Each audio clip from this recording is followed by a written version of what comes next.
Hello there. The cinema courtroom is now in session.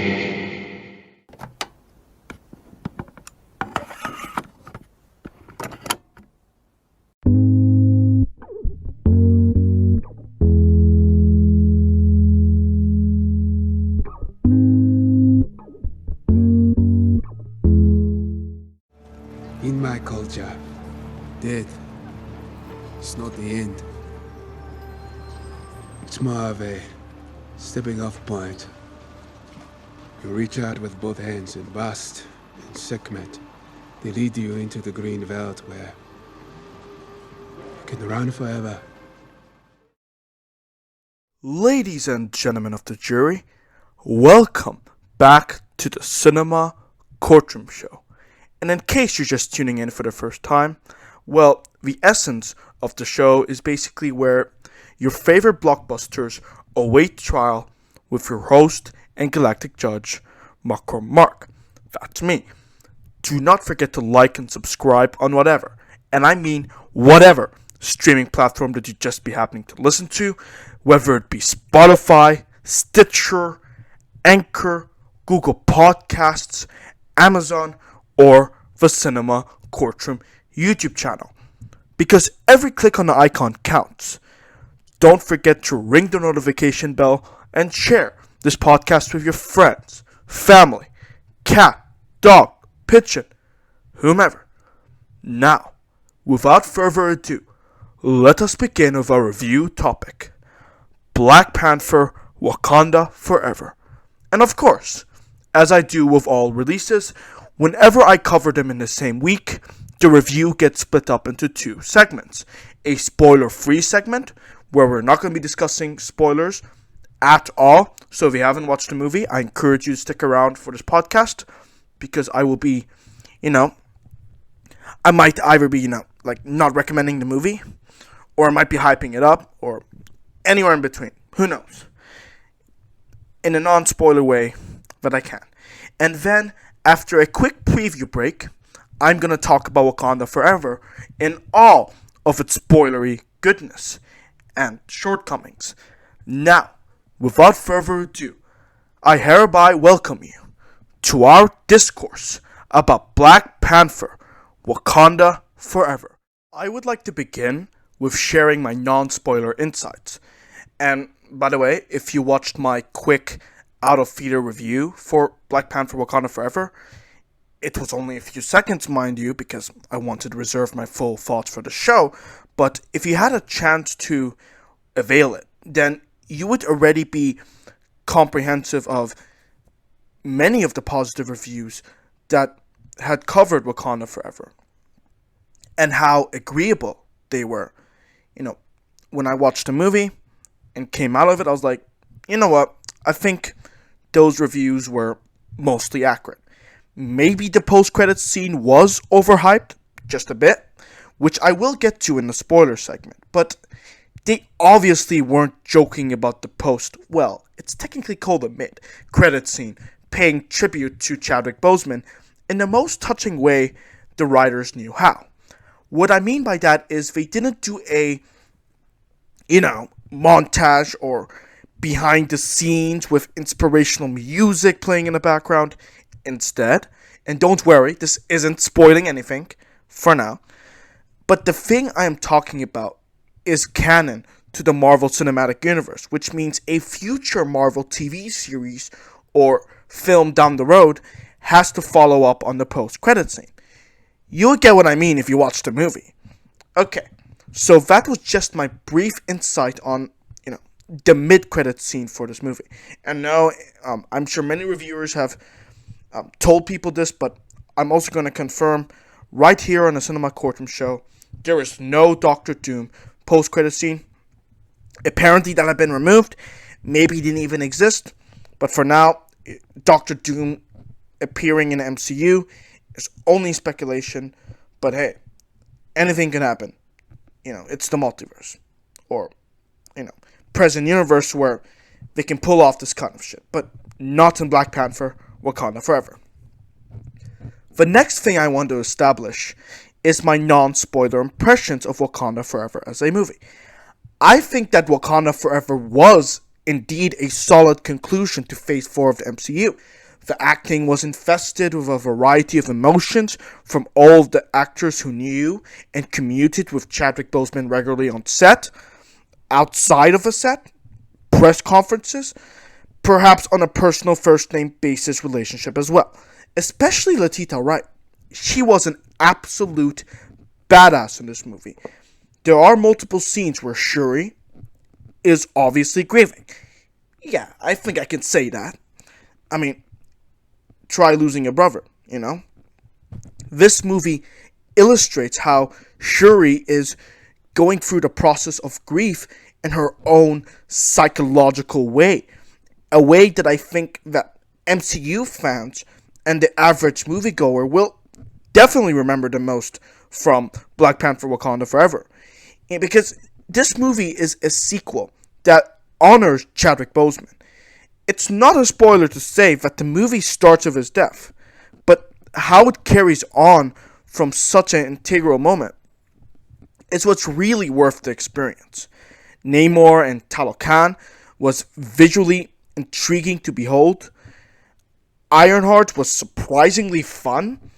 I can't wait for her show, which I obviously can't cover here on the Cinema Courtroom show.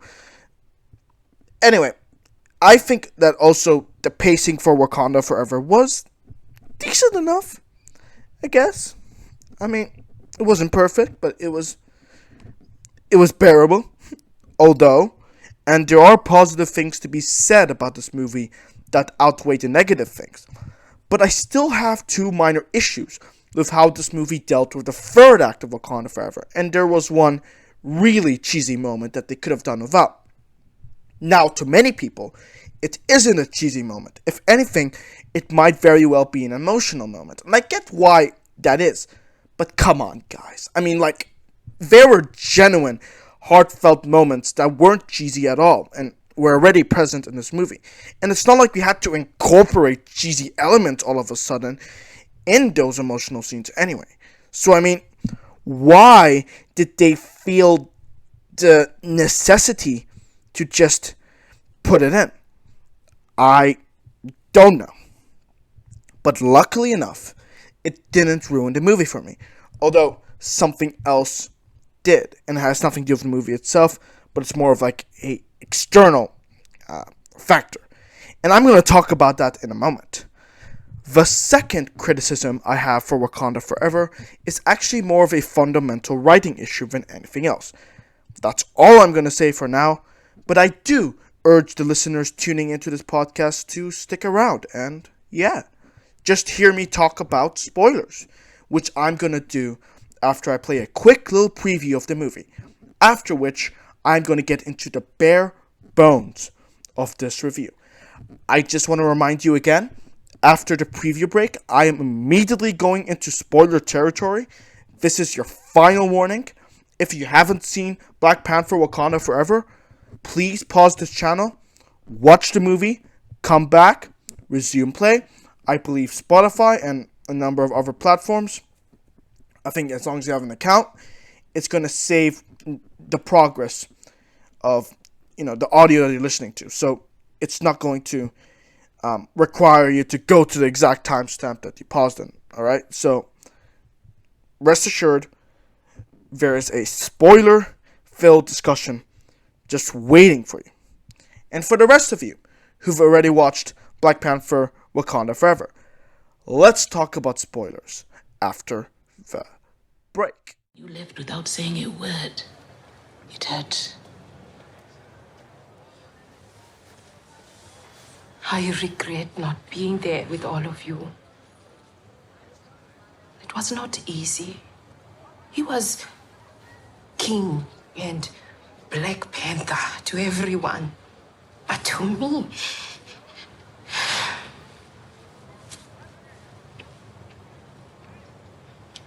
he was everything. It is now time to cover spoilers for Black Panther Wakanda Forever. Let us not waste any time and jump into whether or not Black Panther Wakanda met any expectations. Expectation number 1. Deal with the fallout of Chadwick Boseman's death.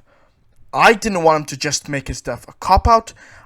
I wanted them to answer the fundamental question that I'm sure was in many of the audience's consciousness.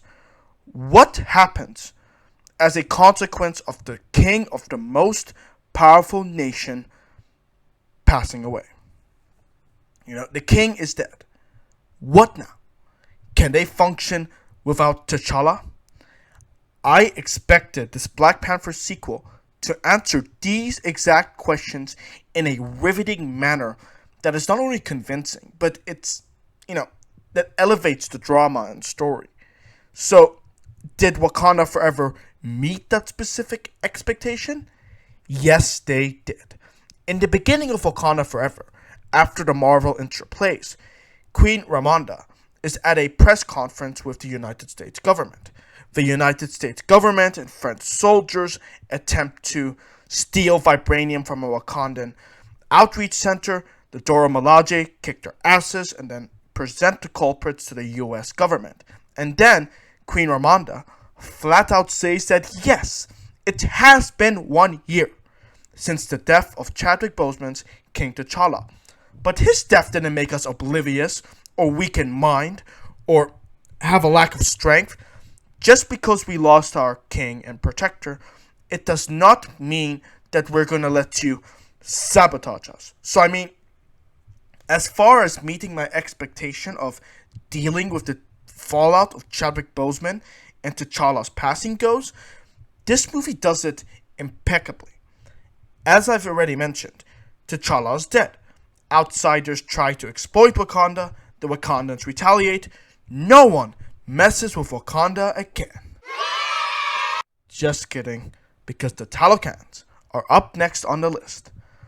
Let's move on to expectation number 2, preserving the cultural impact. And I actually have a lot to say about, this particular, expectation and the fulfillment or lack thereof as well. I think that is what made the first Black Panther movie appealing to begin with. Preserving a high level of a cultural buzz. Yeah, cultural buzz. After all, Stan Lee created Black Panther as a means to represent the Black Panther Party, which was formed as a Black Power organization.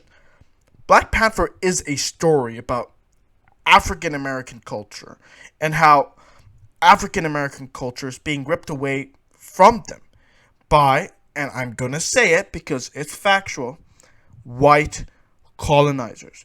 The first movie dealt with poverty issues and the war that was being waged on drugs in the neighborhood Killmonger grew up with. The point I'm trying to bring home is, I expect Black Panther to have a cultural impact on the moviegoer sitting down to watch this movie in the theater. Wakanda Forever isn't any different, because I also expect Wakanda Forever to carry some degree of cultural effect. And I'm glad to say that this movie actually took it to the next level. A shocking level. Rather than do a flashback to the 20th century as they would always do, they took it a step backwards and they flashed back the slave trade, which, to say the least, was not a pleasant scene to watch. But it did something that I liked when it comes to the imagery element of this movie, which was to not only preserve but to utilize the cultural impact of Black Panther and the oppression of black people, and to explain how Namor got his name. Because Namor, who's a mutant, by the way, because he literally name-dropped the term mutant, was called Namor, which I believe stands for the spawn of Satan, I think. I didn't pay much attention to that bit, but anyway, that's how Namor got his name, right? White colonizers assigned it to him, and it really makes you think. When the slave trade took place, one of, if not the most disgusting and unforgivable things that was committed by us human beings. Actually, no. Monsters, not human beings. My point is that Wakanda Forever wanted to delve into the essence of cultural oppression. Groups of Africans who were held hostage against their will were dragged to countries such as the United States and other Western regions that didn't criminalize the slave trade to perform labor without any compensation. And then, when slavery was outlawed, the American culture was pretty much ingrained in their identity by then. And that's because they got it through oppression. Just as Namor got the name Namor through cultural oppression. And the sad and complex thing is, and I'm going to be subtle when conversing about the subject, because I'm never going to know what it is like to have to deal with the painful burden of having ancestors treated in a way that human beings were treated. I cannot begin to even comprehend. But I do want to say that based on my observations, what I've read, the people that I have had conversations with, even though the African Americans were in the US by force, whether they liked it or not, they feel like America's their home now. They built the land, so why shouldn't they reap the harvest of it? But anyway, going back to my second expectation about Wakanda Forever, and to elaborate on why I talked about this historical context, is because I think that the culture impact being preserved by this Wakanda Forever sequel will resonate with people who had to deal with the oppression or their ancestors that's being portrayed in a single flashback of this motion picture. The final expectation, and we're going to do a summarized rundown of the movie after, so don't go yet, is that I expected Wakanda Forever to use its 2-hour runtime to explore Namor, the first ever mutant to be introduced in a Marvel Cinematic Universe movie. And Doctor Strange in the Multiverse of Madness doesn't count because it's the multiverse. It's technically not even, the MCU. It's an MCU movie, but when it comes to, chronological elements and all of the logistics, it's not an MCU canon thing. But Namor confirms that there are mutants that are canon in the MCU. Or maybe he's the only mutant for now. Or maybe there are others who are, in hiding. I just want to say that they pretty much used the 2-hour runtime to explore Namor as a character. If anything, the death of T'Challa meant that Namor pretty much replaced most of the screen time that Chadwick Boseman would have had. From the scene where the CIA uses a vibranium scanner to see if they can locate where vibranium, Namor ambushes them, leaving Wakanda to blame, to the scene where he unleashes a massive flood in Wakanda, ultimately killing Shuri's mother in the process. So most of the scenes in this movie, I think, involved Namor to a high degree. Wakanda Forever took time to explore Talokan in depth. The city, its natives, even the side chick. I forgot her name, but she reminds me of someone from Avatar. But she was on Namor's side in the final battle, and she did object to, some of his decision making. I think that Wakanda Forever spent their 2 hours and 40 minutes wisely. And I also think that this movie was a solid launching pad for Namor's debut in the Marvel Cinematic Universe. And as I mentioned already, this makes mutants canon, 100%. There's no question about whether or not a mutant exists in the Marvel Cinematic Universe. Okay? If people doubted the reveal in the Disney Plus show Miss Marvel, okay, fine. Live in your delusions. But you cannot deny that a mutant is in the MCU now. And that's Namor. Because it's been name dropped, and Namor is a mutant in the comics. Okay, now let's do a rundown of Black Panther Wakanda Forever. I know that I already talked about the scene with Queen Ramonda in the press conference, but what I failed to mention was the 1 year time jump. Because after the cold opening where T'Challa dies from that illness, there is a card with the text that says 1 year later. This pretty much confirms that the snap was now 6 years ago in the MCU, which in our perspective doesn't feel that extensive. It's pretty comedic how time blows like the wind. Anywhere the wind blows. Anyway, yeah, that was... No, just no. It feels like only yesterday I had to step on a baby pigeon just so I can make it to the theater to watch Endgame on time. Continuing on. The 1 year time jump in Wakanda is pretty significant for the overarching story of the MCU because while it may feel like a stretched out time, Shuri still hasn't gotten over her brother's demise in a spiritual and emotional sense.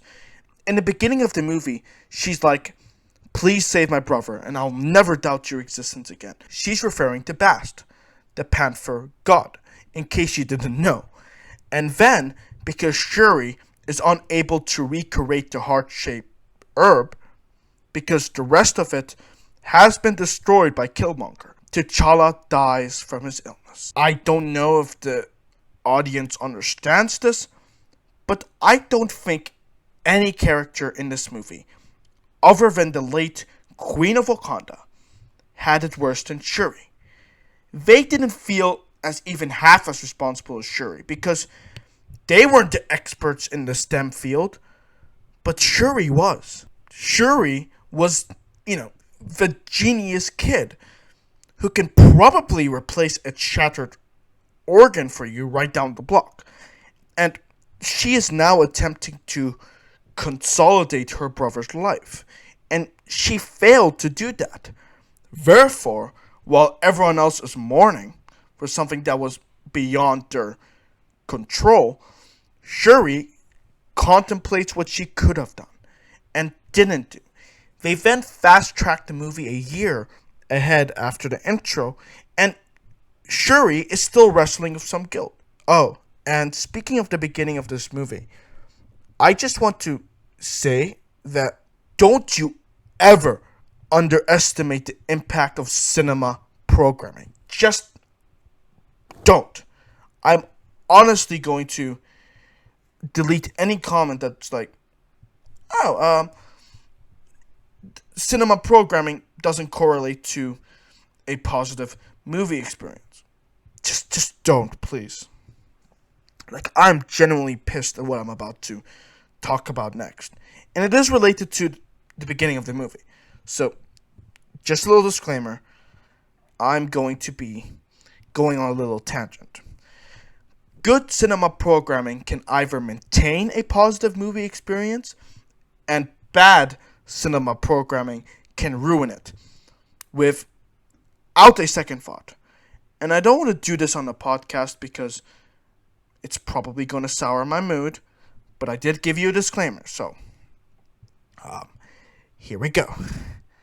I firmly believe that a theatrical experience can be ruined by a flick of a dime with incompetent management. And unfortunately, when I booked my ticket to watch Wakanda Forever in Max 3D, the first shot with Shuri praying for her brother's life, the screen was just flickering left and right. And at first I thought that was an artistic choice incorporated in the motion picture itself until it went on for another 10 to 15 seconds. I took off the 3D glasses and then I noticed that other individuals who were in the audience were taking off their glasses as well, with a puzzled look on their faces. The movie kept on playing, even though we weren't really paying attention to it because of this horrible technical inconvenience. Me, alongside many other people, were like, "Ayo, pause the movie." And the movie kept playing, and playing, and playing, and playing, and playing. And we kept hearing T'Challa's death ceremony, the Wakandan speech, the ritual drums, and the emotional impact of the score playing, just as the screen was flickering left and right. It was absolutely atrocious. And you should count yourself lucky that you guys haven't seen me on that day, because I was furious. I literally had to walk out of the theater to not only preserve the cinematic experience, because now it was like watching a spoiler for a movie that I'm not able to experience properly. Because no way am I going to watch the beginning of this movie, which is meant to be arguably the most emotional scene of the film. In no way was I going to have that experience ruined by a few lights. So, I left. After like a couple of minutes, I walked back to my seat. I was still pretty mad. The manager was like, okay, I'll tell you what, guys.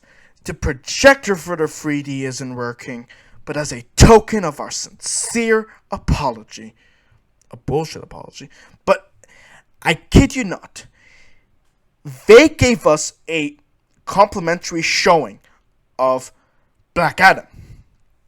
I took a glance at the audience's reactions, and they were shifting uncomfortably in their seats. And I was like, wait, hold up. Are you kidding me? Are you freaking kidding me? They even showcased the opening logos for Black Adam. The DC logo, despite the fact that we came here to watch a Marvel movie, for fuck's sake, we didn't come here to watch DC. With all due respect to Black Adam, showing Black Adam instead of Black Panther is like offering someone a mint refreshener instead of the burger and fries that you ordered in the restaurant. Like, I'm sorry, I'm not gonna have your shitty mint. I want my burger and fries. I was crying out of laughter. Like, I wasn't even mad at this point.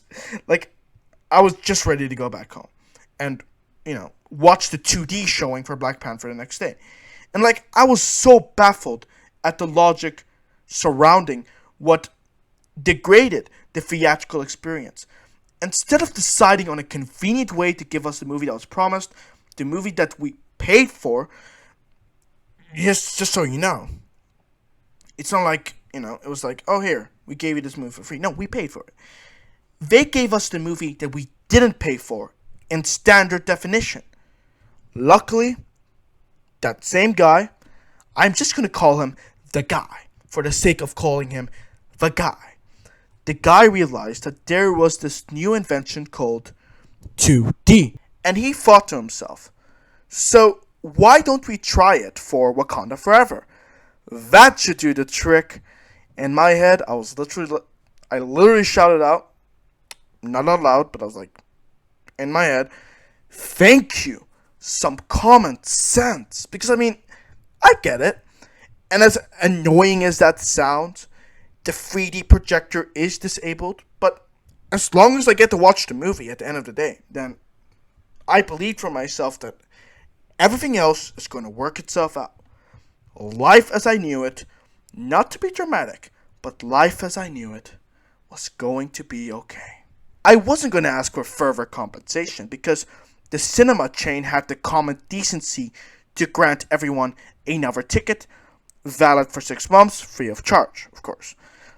Although a refill of my drink would have been nice because my Mountain Dew slushie had melted amidst all the commotion, but I was still content with the ticket. That I could literally cash in for whatever movie I wanted. I still have it. At any place and time. But this wasn't my only issue with the bad theatrical experience and cinema programming.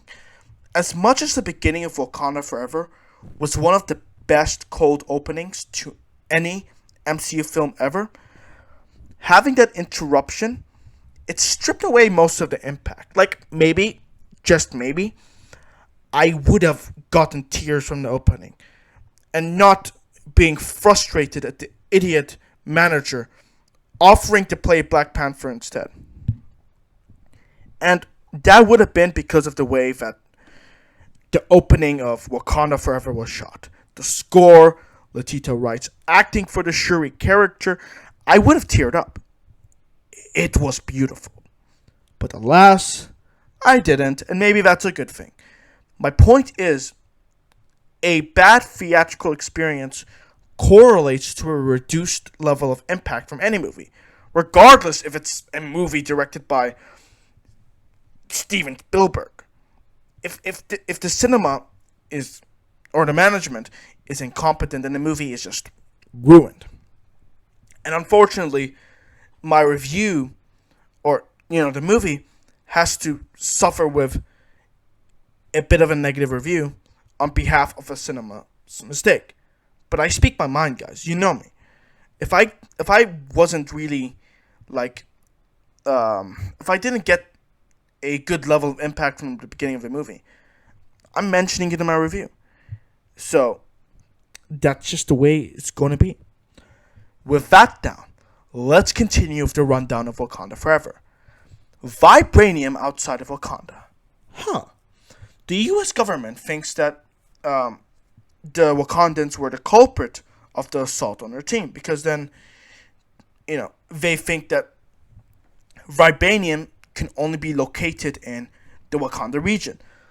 Little could they comprehend that their accusations were misplaced, because it turns out that there is vibranium in Talocan as well.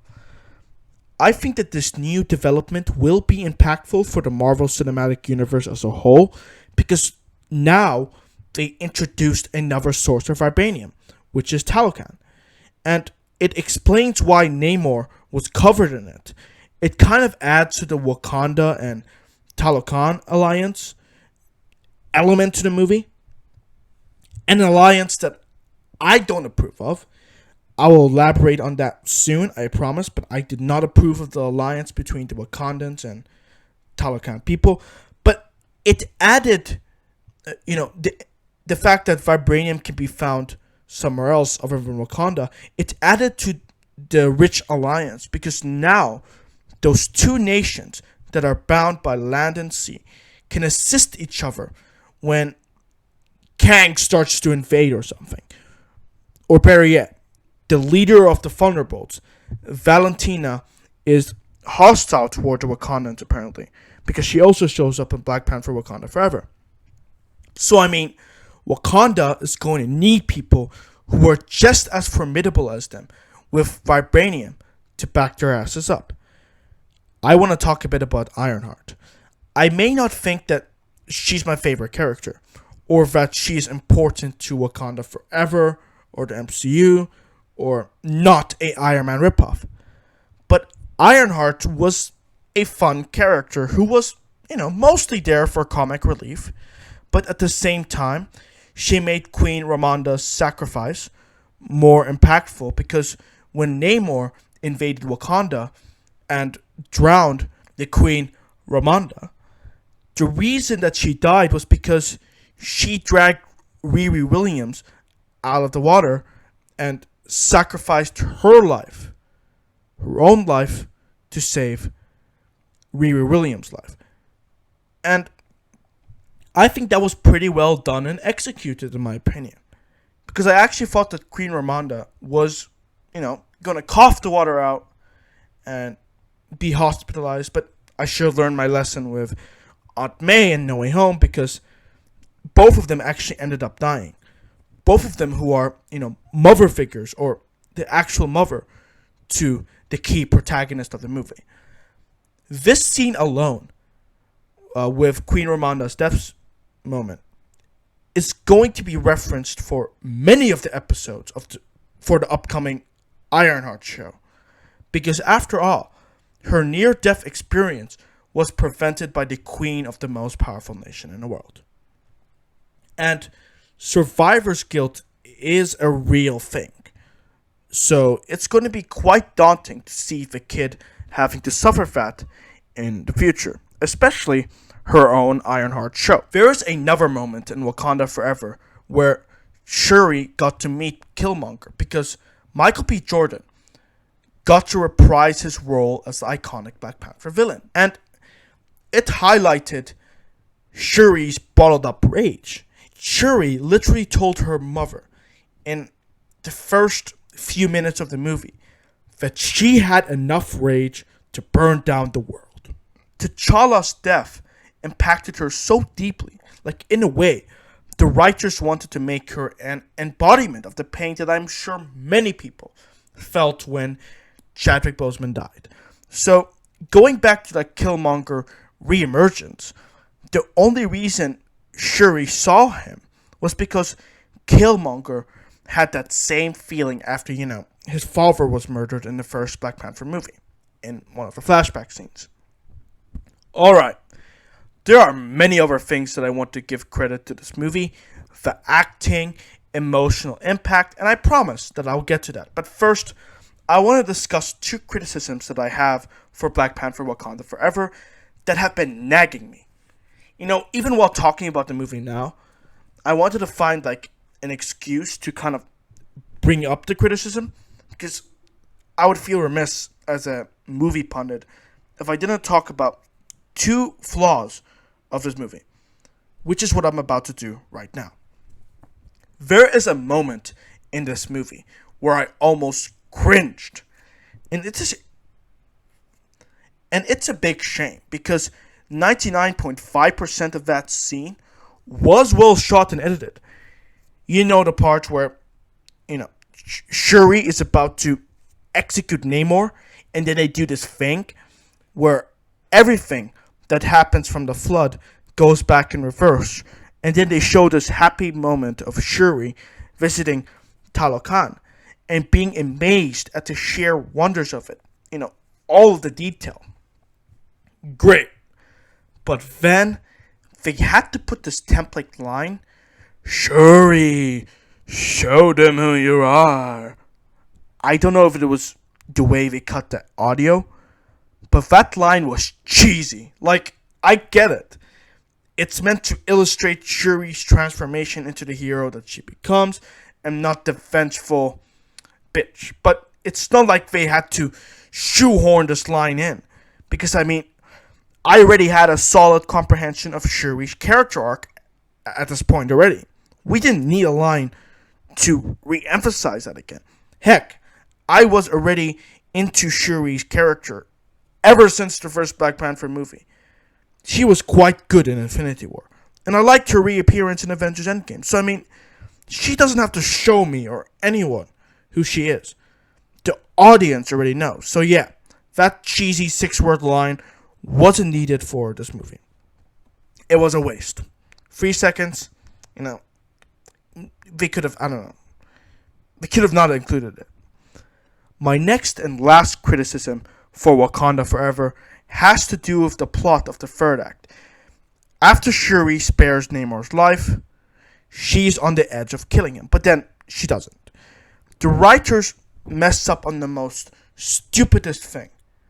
And I know this is a very harsh criticism, but give me a break. I've mostly talked about positive things for this movie, and I'm going to talk about more after I talk about something that's just been, we see Shuri and Namor standing on the ship, waving at the Talokan people and Wakandans as if they've suddenly become besties. And I had people try and convince me that Talokan would have attacked Wakanda if Shuri killed Namor.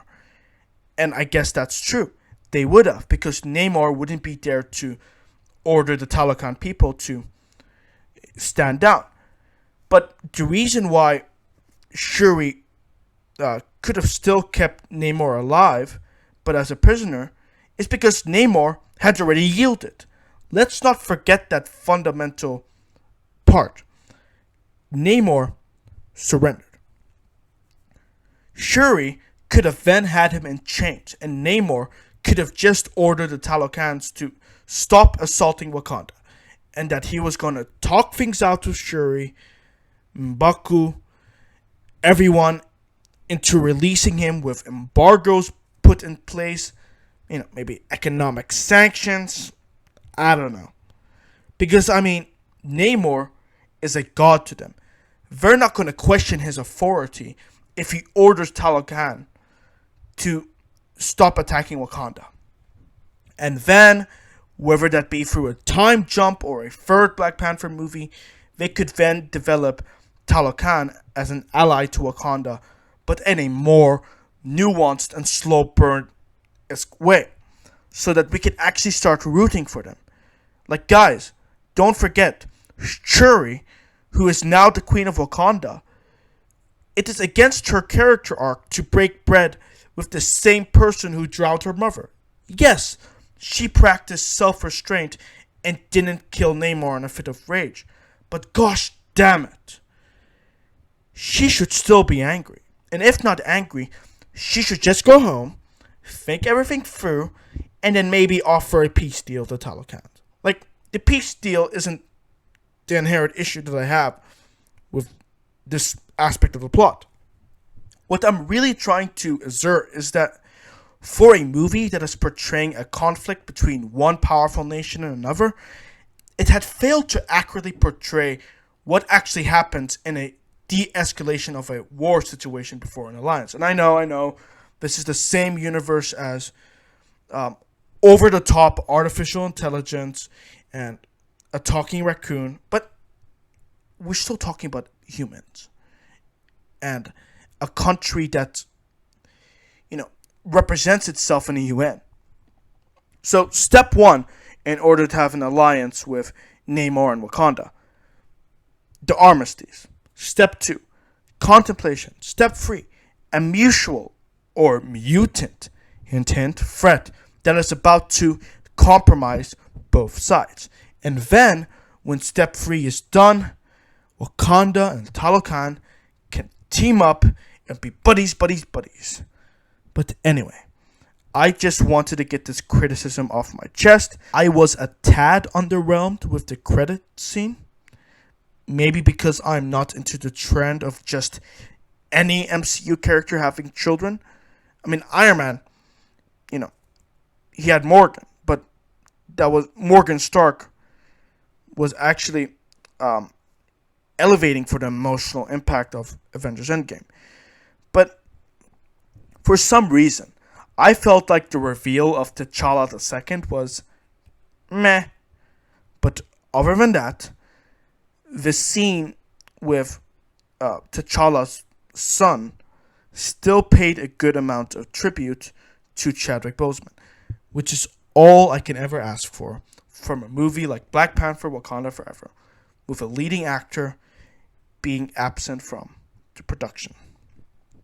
Okay, how about the acting for this movie? Is the acting for Wakanda Forever up to snuff and replicate or exceed the standards of the first Black Panther installment? I can confidently say that it does. Angela Bassett, who plays Queen Ramonda, when she says to Okoye this following line, "I am queen of the most powerful nation in the world, and my entire family is gone. Have I not given everything?" When I was sitting in the theater, I actually felt like having a heart attack when I saw and heard this colossal rage. Like, for some reason, I could also feel it, but from Okoye's perspective. Like, imagine a tall woman screaming at you. Like, that's the equivalent to how I felt.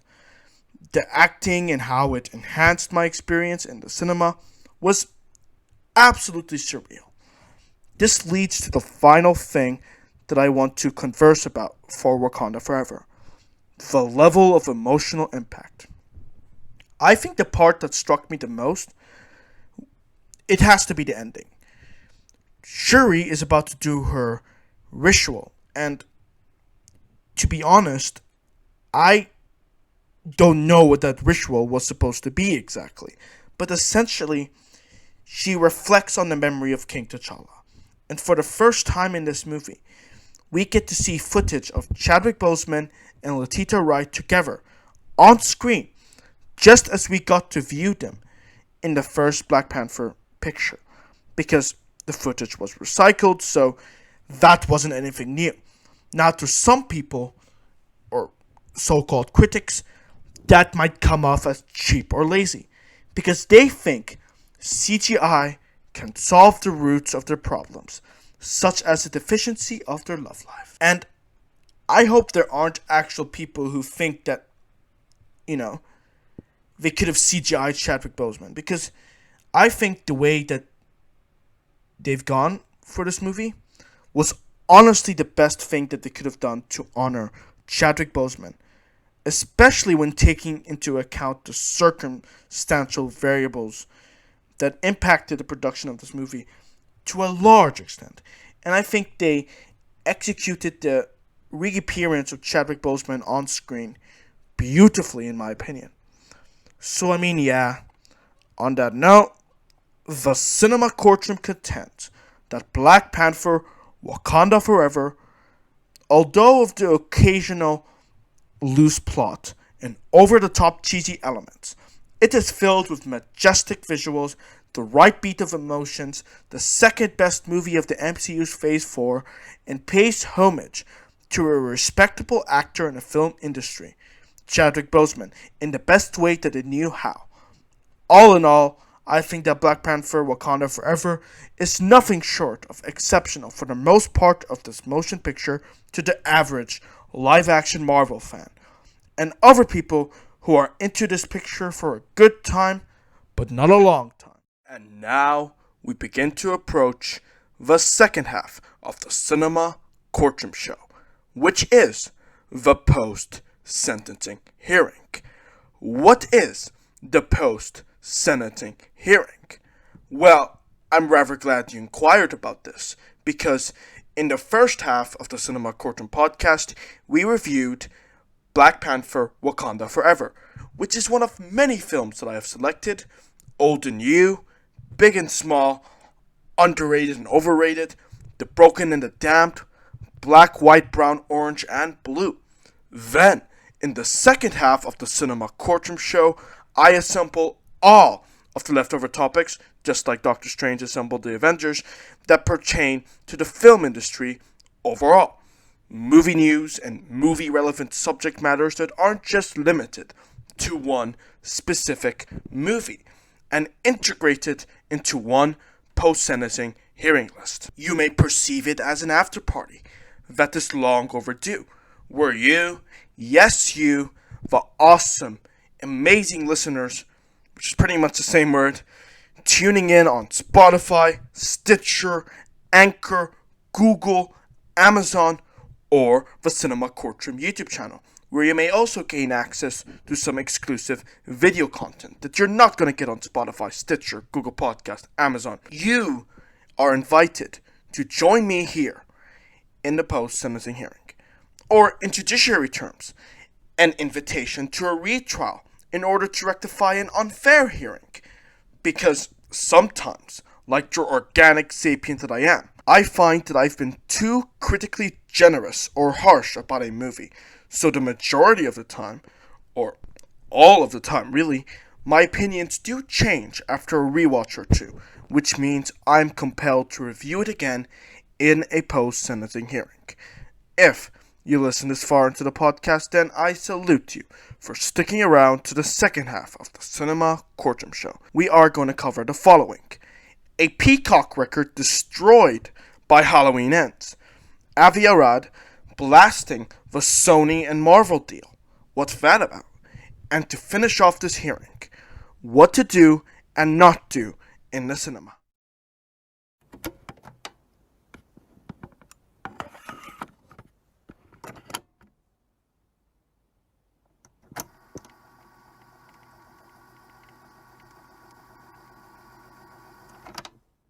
Halloween Ends, for the most part, was the most negatively received movie of one of the most popular and iconic Halloween series.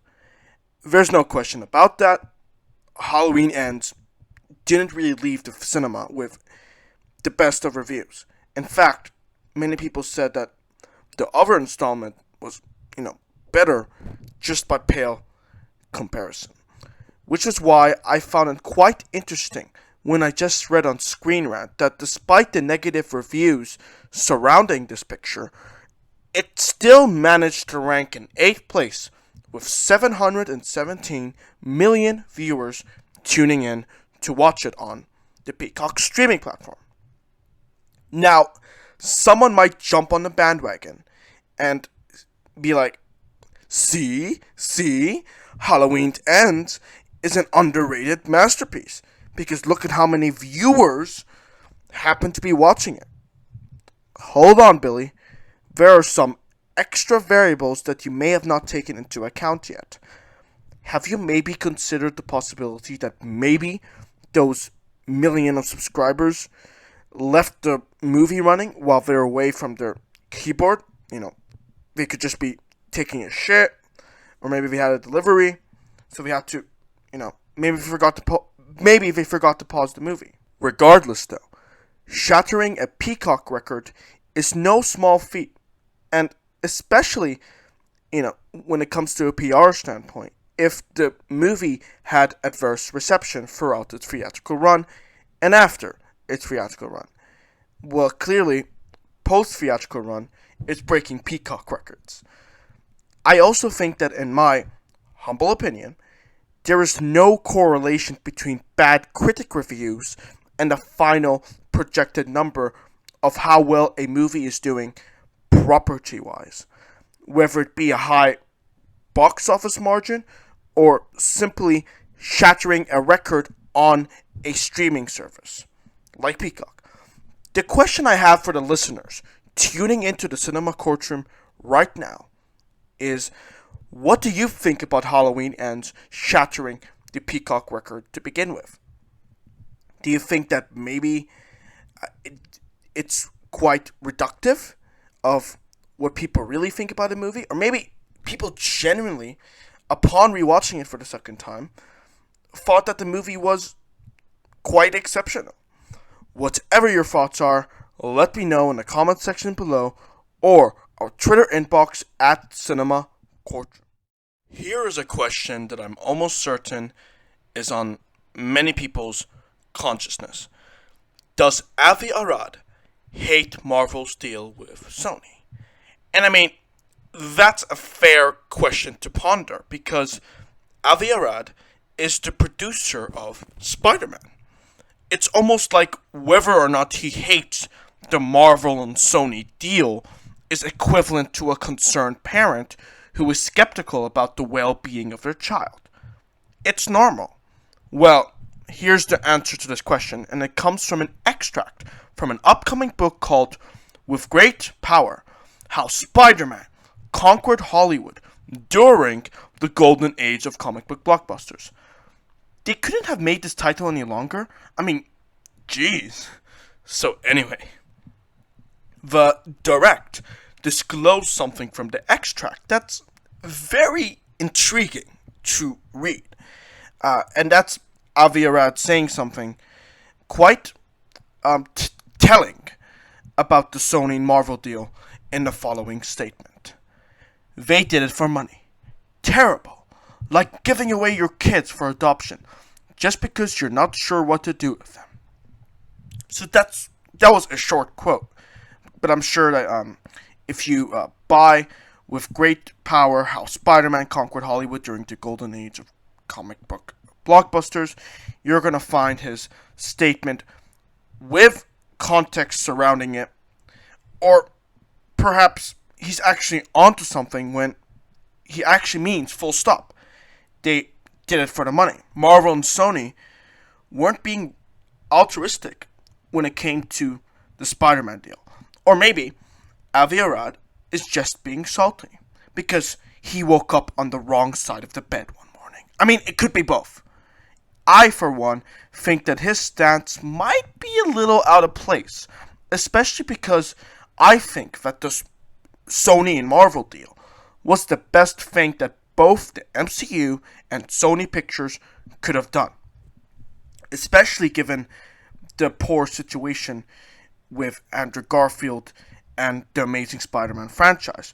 Because what the deal with Sony and Marvel have basically confirmed was it guaranteed Spider-Man's place in an already established universe.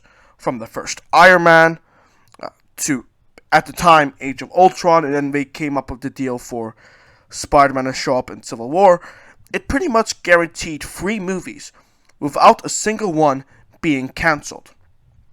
Spider-Man Homecoming, Spider-Man Far From Home, and Spider-Man No Way Home, as well as a additional upcoming fourth Spider-Man movie, which is now in development, are those movies.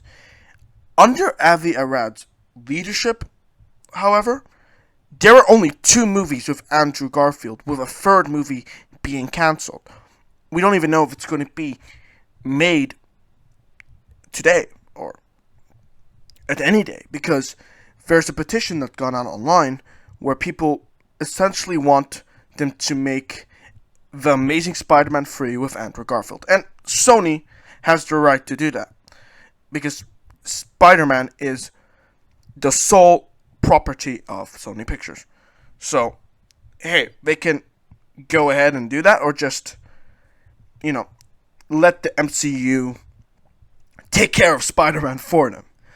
On top of that, and this is coming from someone who really liked it, Spider-Man 3 with Tobey Maguire just shoehorned Venom and Sandman out of nowhere. And there's one, moment in the movie where they essentially killed Sandman off, allegedly, and then they brought him back just because it was convenient to the screenplay. That was Avi Arad's decision, because Sam Raimi actually wanted to save Venom, or I'm not sure if it was Sandman, but he wanted to save one of those 2 villains for the 4th Spider-Man movie.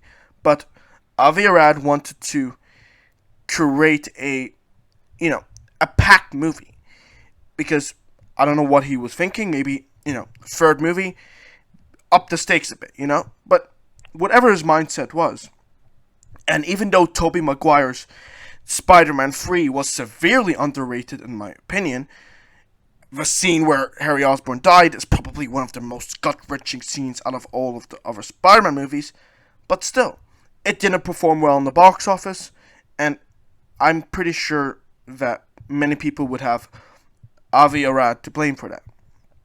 So trust me when I say that I am not criticizing Spider-Man 3.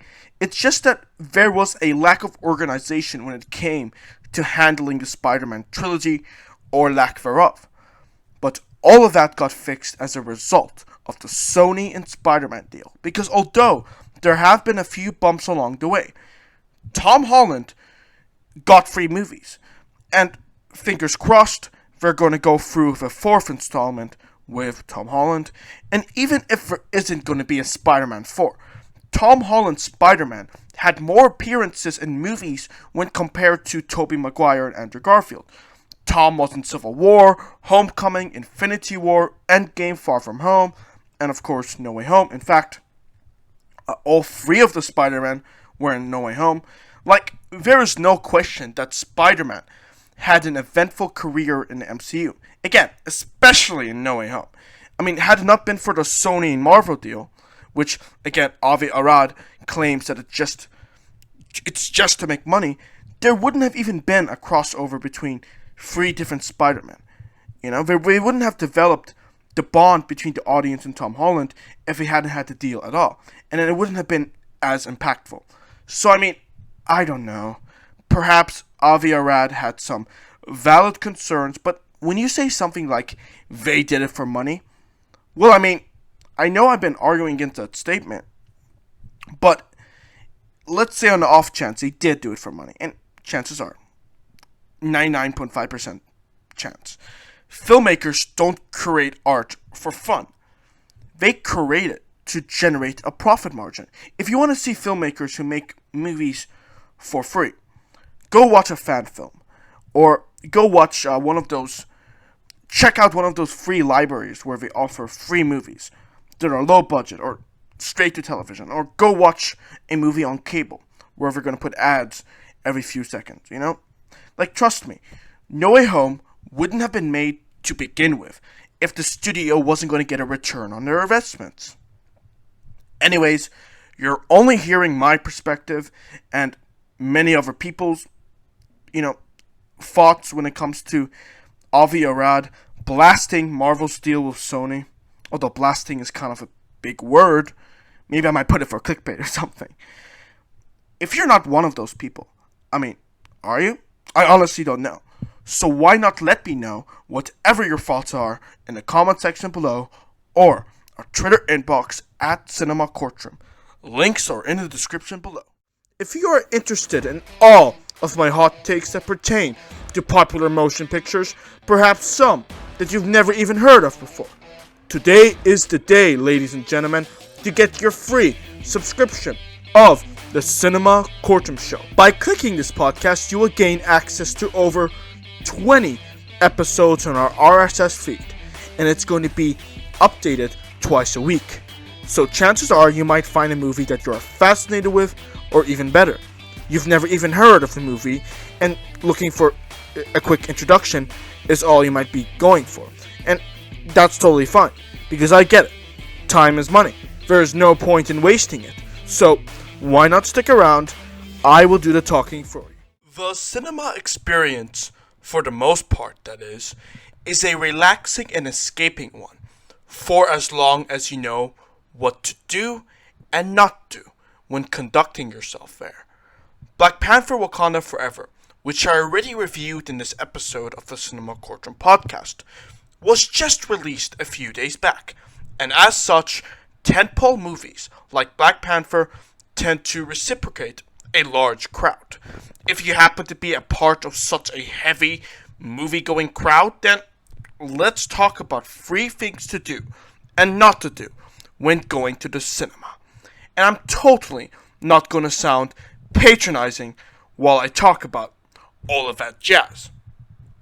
The first thing that you should always do when going to the cinema, if you can, is to book your screening in advance. Because when it comes to most theatrical chains in most regions, we're no longer living in a day and age where you have to line up to get the best seats in person. For a new blockbuster like Avengers Endgame or Black Panther Wakanda Forever, it is imperative to book your screening ahead of time because of this blunt reality. Your movie experience depends on your organization and booking everything in advance. Pure and simple. The second thing that you should do when going to the cinema is, and that's just my humble opinion, buy at least one snack. Now, call me a concerned and self-aware moviegoer, but theaters make a 1,275% markup on candy and popcorn. More than half of the ticket revenue goes directly to the studio. Any tickets that you might buy to watch Black Panther Wakanda Forever, that goes to Disney.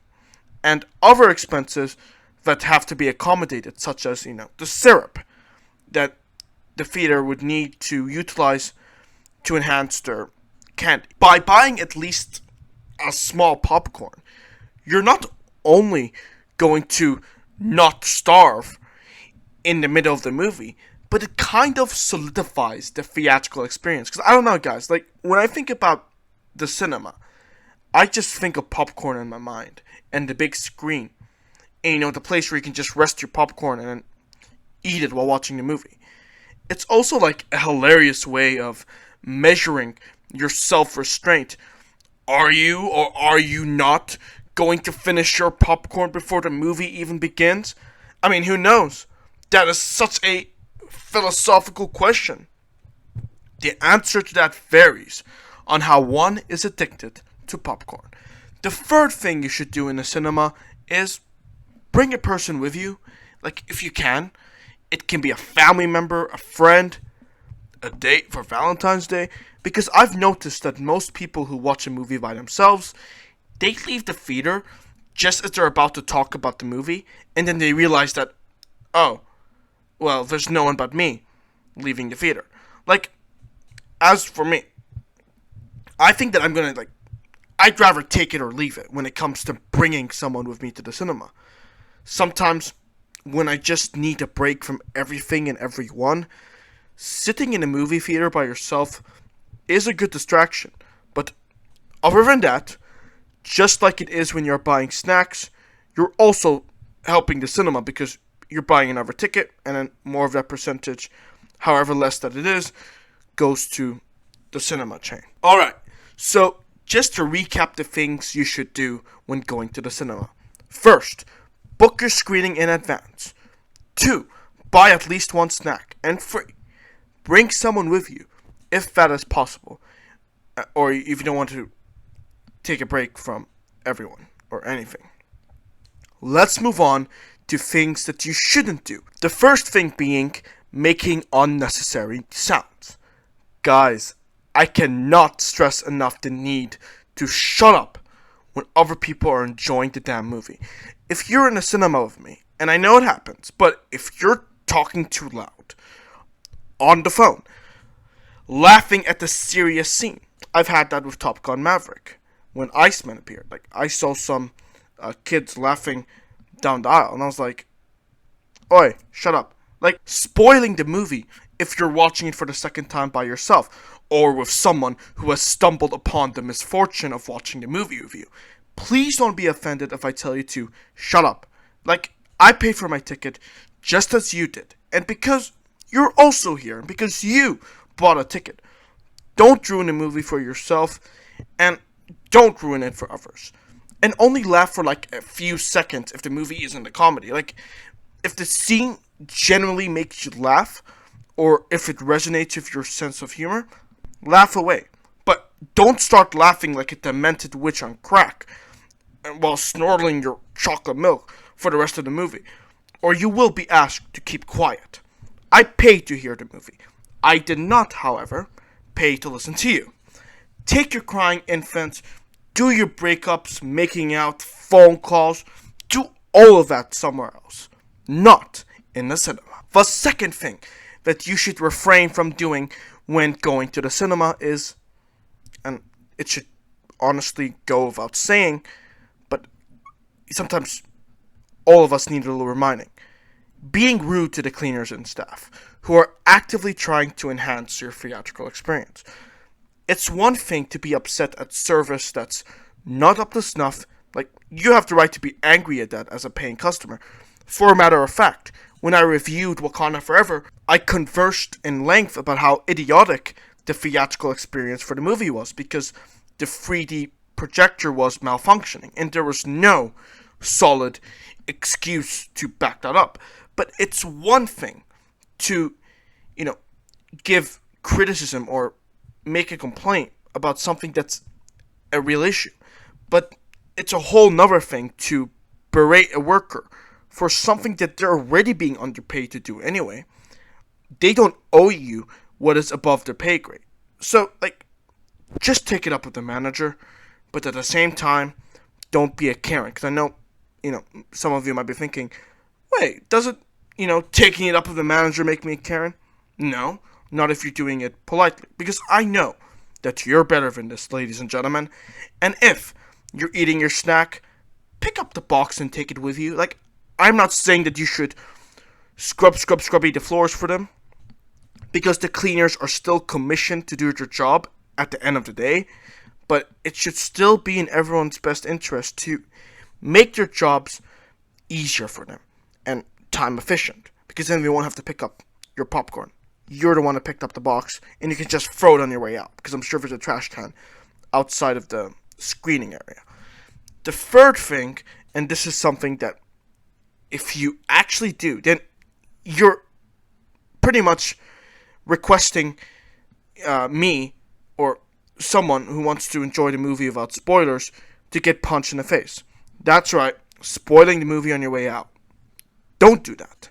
When Avengers Endgame was released in cinemas worldwide, part of the reason, other than the substantial level of anticipation and hype for a tentpole movie, part of the reason that all screenings for the first 7 days were pre-booked in advance was because people did whatever it took to dodge spoilers. And let's be real, you probably wouldn't hesitate to sacrifice your left ass cheek if it meant you weren't going to hear a spoiler. Chances are, you were one of those people who wore noise-canceling earmuffs or covered your ears every time someone said the letter A. La la la la la la, I can't hear you, leave me alone. Or you would sprint if you saw anyone on the street, because you know that they might shout a spoiler. So anyway, you're at the theater with your ticket, and you're just about to watch Avengers Endgame.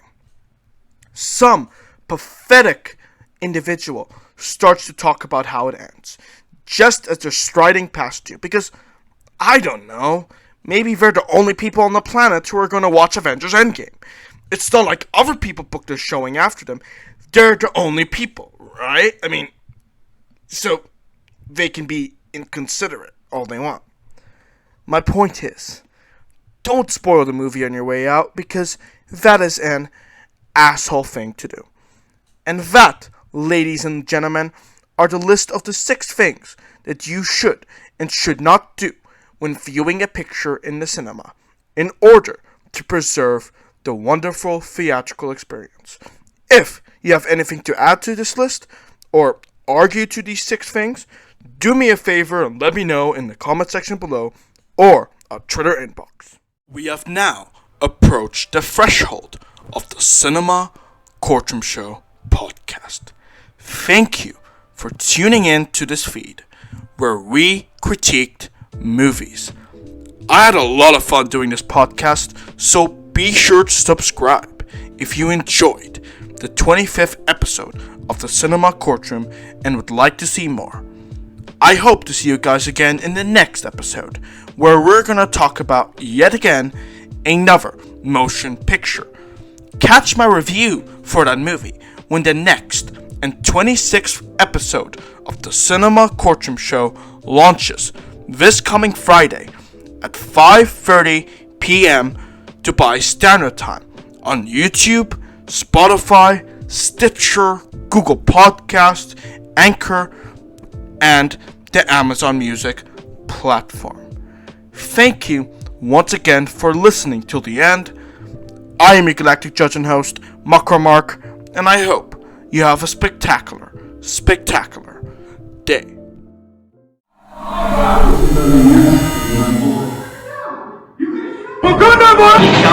Hello there. Court is now dismissed.